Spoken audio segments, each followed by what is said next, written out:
أفلا يتدبرون القرآن ولو كان من عند غير الله لوجدوا فيه اختلافا كثيرا.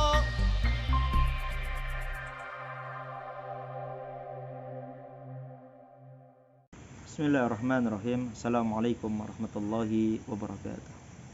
Alhamdulillah wassalatu wassalamu ala Rasulillah wala haula wala quwwata illa billahil aliyyil azim.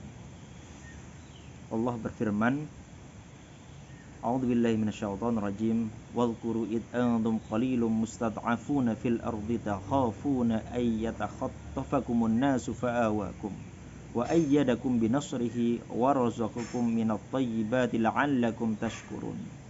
Dan ingatlah ketika kamu para muhajirin masih berjumlah sedikit lagi tertindas di bumi Mekkah, dan kamu takut orang-orang Mekkah akan menculik kamu, maka Allah memberi kamu tempat menetap di Madinah dan dijadikannya kamu kuat dengan pertolongannya, dan diberi Allah rezeki yang baik agar kamu bersyukur. Al-Anfal ayat 26.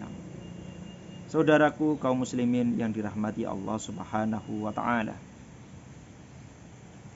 kuat dan lemah merupakan cobaan Allah Subhanahu wa taala pada setiap hambanya. Dua keadaan ini adalah sunatullah yang terjadi sesuai dengan kehendaknya.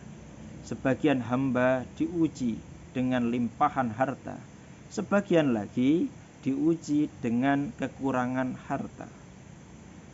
Ada harta yang melimpah, jabatan tinggi, status sosial.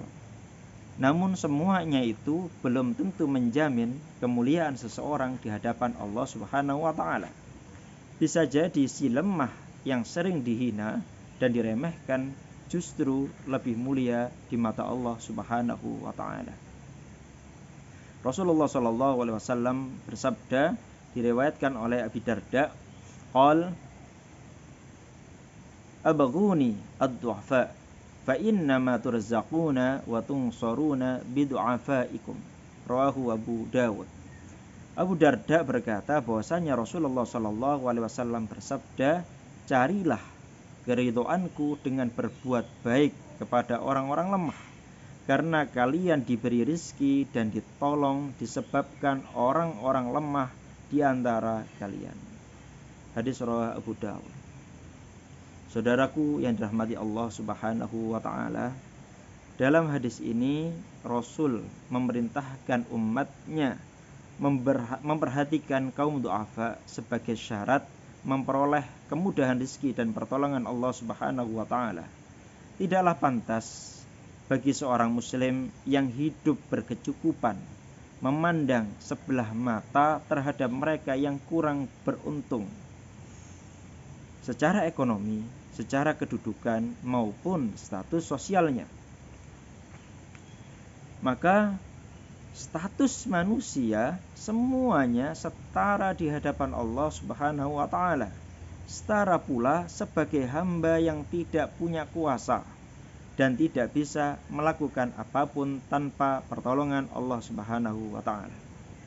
Di antara indikator ketidaksempurnaan iman seseorang adalah manakala ia membiarkan saudaranya mengalami kesulitan, sedang ia memiliki kemampuan untuk membantu.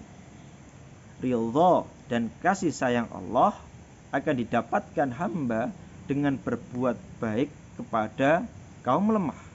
Mereka sepatutnya dibantu sesuai dengan kemampuan yang kita miliki. Perlu disadari bahwa orang-orang lemah itu menjadi penyebab pertolongan Allah atas umat Islam. Tentu saja dengan doa yang tulus, ikhlas, yang terucap dari lisan mereka dikala bermunajat kepada Allah Subhanahu wa taala terhadap orang-orang yang berbuat baik kepada mereka khususnya. Maka Rasulullah sallallahu alaihi wasallam pernah menyatakan bahwasannya doa orang-orang lemah adalah suatu keberuntungan bagi kita. Qala Rasulullah, innama yansurullahu hadhil ummah bidha'ifiha bida'watihim wa salawatihim wa ikhlasihim. Rawahu At-Tirmidzi.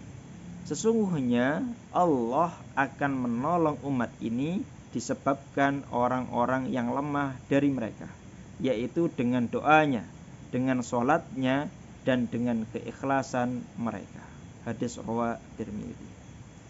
Saudaraku umat Islam yang dirahmati Allah Subhanahu wa ta'ala, Allah tidak memandang tampilan lahir hambanya, tapi yang lebih dilihat adalah dimensi batinnya. Betapa banyak orang yang dipandang hina oleh manusia karena tampilan lahirnya lusuh, jauh dari kesan mewah, bahkan kadang tempat tinggal pun tak punya. Namun ternyata posisinya justru lebih mulia di hadapan Allah Subhanahu wa ta'ala. Rasulullah bersabda, an Abi Hurairah anna Rasulullah sallallahu alaihi wasallam qala, rubba ash'atha madfu'in bil abwabi law aqsama 'ala Allahi la ubarrahu. Rawahu Muslim. Dari Abu Hurairah bahwa Rasulullah sallallahu alaihi wasallam bersabda, mungkin saja orang yang berpenampilan kusut senantiasa diusir dari pintu rumah orang, akan tetapi bila bersumpah, ingat, bila bersumpah memohon sesuatu kepada Allah, niscaya Allah akan mengabulkannya. Hadis riwayat Muslim. Orang-orang lemah dan tertindas, yakni du'afa dan mustad'afin, tidak dapat dipisahkan dari kehidupan kita, baik terlemahkan secara kultural maupun struktural. Ada yang lemah secara fisik, yakni para penyandang disabilitas. Ada yang lemah secara ekonomi, yakni kaum fakir dan miskin. Ada juga yang lemah secara kasih sayang, yakni anak yatim maupun piatu, dan lain sebagainya. Maka keberadaan mereka di sekeliling kita adalah anugerah Allah yang tidak boleh dikesampingkan. Mereka adalah ladang amal bagi kita yang harus menguatkan dan memberdayakan mereka agar mereka mempunyai kekuatan untuk semakin mandiri. Di saat kita menolong mereka, pasti Allah akan memudahkan kita, melimpahkan pertolongannya kepada kita, sehingga kita dapat membersamai mereka. Sebagaimana sabda Rasul yang diriwayatkan oleh Abu Hurairah radhiyallahu an, qala Rasulullah sallallahu alaihi wasallam, wallahu fi aunil abdi ma kana al abdu fi auni akhihi. Rawahu Muslim. Allah senantiasa menolong seorang hamba selama hamba itu menolong saudaranya. Mudah-mudahan kita diberikan kekuatan Allah Subhanahu wa ta'ala untuk membersamai mereka, sehingga kita sama-sama mendapatkan keridhaan dari Allah Subhanahu wa ta'ala. Assalamualaikum warahmatullahi wabarakatuh.